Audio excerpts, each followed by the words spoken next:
बिस्मिल्लाहिर्रहमानिर्रहीम। अस्सलाम वालेकुम। वेलकम करती हूँ आपको अपने चैनल HB विद तिब्बे नबी सल्लल्लाहु अलैहि वसल्लम में। कैसे हैं आप सब? उम्मीद करती हूँ कि सब खैरियत से होंगे। आज मैं आपके साथ बहुत ही ज़बरदस्त नुस्खा लेकर आई हूँ। आजकल जो बीमारियाँ फैल रही हैं इसके लिए ये बेहतरीन नुस्खा है। इसके लिए हम लेंगे 1 चमचा ऑलिव ऑयल और इसको हम यूज़ ऐसे करेंगे कि 2 टाइम हम इसको यूज करेंगे। 1 टेबल स्पून रात खाने के आधा घंटे बाद जब हम सोने लगे तो इतना हम निकाल लेंगे और पी लेंगे। इसके साथ कुछ भी नहीं लेना और कुछ भी नहीं पीना, बस ये पी के सो जाना है।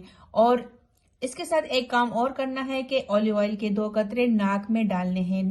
2 कतरे एक तरफ डालने हैं, 2 कतरे दूसरे तरफ डालने हैं। इंशाल्लाह ताला अजीज आपको बहुत ही फायदा मिलेगा इससे। जो आजकल बुखार, सर दर्द, नज़ला, जुकाम, सीने की जकड़न वगैरह हैं तो इससे बहुत तेजी से ठीक हो जाता है।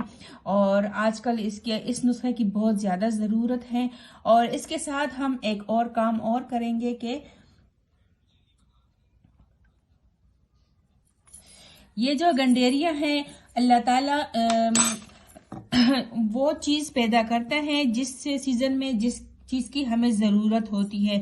तो ये जो गंडेरी है ये बहुत ही मुफीद चीज है। इसको ना सुबह और शाम 4-5 खानी चाहिए। इससे सीना साफ होता है, जो बलगम सीने पे आ जाता है तो इसके साथ बहुत जल्द क्लियर हो जाता है। तो प्लीज आप इसका इस्तेमाल भी करें इस नुस्खे के साथ। तो इंशाल्लाह अजीज आपको इससे फायदा होगा। अगर आपको इससे फायदा लगे तो दूसरों के साथ भी शेयर करें कि दूसरों को भी फायदा हो। और चैनल पे अगर आप न्यू हैं तो चैनल को लाजमी सब्सक्राइब करें, लाइक करें, शेयर करें। अल्लाह हाफिज।